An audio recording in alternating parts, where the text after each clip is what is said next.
Güher Goşa hikaye filmimge qiziqayotgan, meni yaxshi ko'rayotgan, Güher xonim nimda film ishlamaysiz deb to'xtama uchra yozayotgan tuqqanlar, sizlarga bir azroq tushuncha bergach va bizningki shu go'zal sayohatlarimizdan azroq ariyalarni ko'rsatib qo'yay deb shoma film ishlayaptim.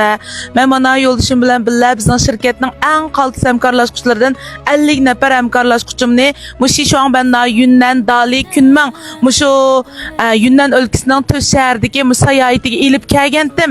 Mana bu sayohatda hozir ba'zi hamkorlashuvchilarim va ba'zi hamkorlashuvchilarimning ota-onalari ayolli bo'lib, jami biz 50 nafar kishilar mana bugun sayohatimizning 5-kuni.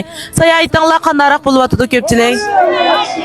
Lekin biz bu qitim sayohat kelgandan keyin bizning Jungoning naqadar go'zalligini, bu diyorimizning naqadar ish qilib ko'msak bo'lmaydigan yerlarning borligini bildim. Ostig'ima nurg'ulg'a filmlarni chiqarib qo'ymay, shuningdan ham baharlab ko'rib qo'ysanglar bo'ldi. Uningdan boshqa yuraklaringlarni aymanglar.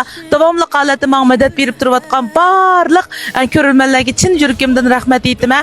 Endi mushada Shinjongning har qaysi yerdan hamkorlashuvchilarim bor. Qashqardan, Xotandan, zada shu bütün Şinjan'ın hamma yerdan bor. Anandan keyin shu Şinjongning har qaysi yerlaridagi yeşil güverning mahsulotlar lozim bo'lgan yoki yeşil güverning kutinish mulozimatlariga ehtiyoj bor tuqqanlar bizning hamkorlashuvchilarni izlasanglar bo'ladi. Uningdan boshqa bir ishga aylandi bir inkos berma qarab anglab yiqinglar. Bu yoq bo'lsa bizning Xotan Guma Qartog'uzning hamkorlashuvchimiz Rabigul xonim. Endi men ilgirma kep baqqan sayohatliga men 2 nuqtadan ham so'zlay vaqtimdan so'zlar.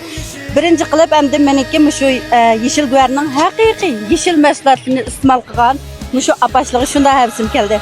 Bular nonni iste'mol qilgandan keyin shu biz yoshlardanmi timan ham sog'lom ekan bu sayohatim faqat voysab boqmadi. Tamoq jihatladim shunda yaxshi o'rinlashtirishni qilsiz ham shu yashanganlikki bunda sayohatliga bardoshlik berishi intayin tez. 45 yoshni oshgan shular bilan sayohatga chiqib baqqan ular 5-6 kundan mangmasdirlar. Hasiya 3 kunga bardoshlik bermaydi. Lekin bugun 5-kun bo'lsa bu aplarimiz shunda timan, ruhliq. Nima sababdan shunda olsak hammasi shu nonining kuchi deydi.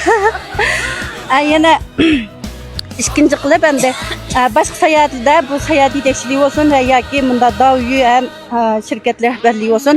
Bizni odatda tushdan burunqidek mal sotib olish markaziga borgan vaqtida cho'qim aşağıdan mecburen mal almasak chiqil qo'ymaydi. Lekin bu qitimliq sayohatda ixtiyoriy shunchalik yaxshi ko'rganligini sotmanglar, bo'lmasa ortiq pul hajmanglar. Bizningki Jungoning ne kadar güzellikni ham sayohatning haqiqatini, tan sog'lomlikqa qanchalik foydasi borligini bildirib qo'yish uchun keldik deb men yetakchilik bo'lsin, Güher xonim bo'lsin, bizning manfaatimizni shunchalik o'yladi. Men intayin minnatdor bo'ldim. Rahmat canım. Mana shu bolalarninki yurak so'zlari hozir tugamaydi. Rost degandek bizning maqitimiz Qanduyda 72 yegan opalarimiz mi bor.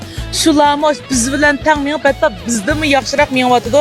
Shularning hammasi nima desanglar, o'zini kutganninki, o'zini asraganninki, o'zini avaylaganninki ifodasi. Bo'lmagan bo'lsa bizdan bekrak asrab ketdi. Shu sog'lomlik kasbi degan birinchidan sog'lom bo'lasiz, ikkinchidan iqtisodiy qimmat topsiz, uchinchidan boshqalarning minnatdorligiga erishsiz. 4-dan mana bu en güzel yerlarni sayohat qilish fursatlariga ega bo'la olasizlar.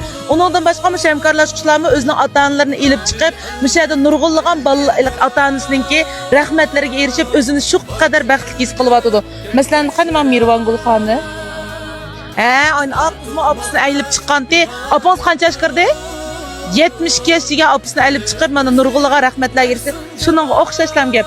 Unda olsa, mana shu yeşil güverni yaxshi ko'rayotgan, meni yaxshi ko'rayotgan, bizning oiladagilarni yaxshi ko'rayotgan barliq ko'ruvchilarga bir qitim rahmat aytaman va bizning bu sayohatlarimizga bir yuraklaringlarni berib o'tishinglarni chin ko'nglimda umid qilaman va shu yeşil güverga ergashib tuqqanlarga 299 ko'la hamkorlashib qabul qilyapmiz.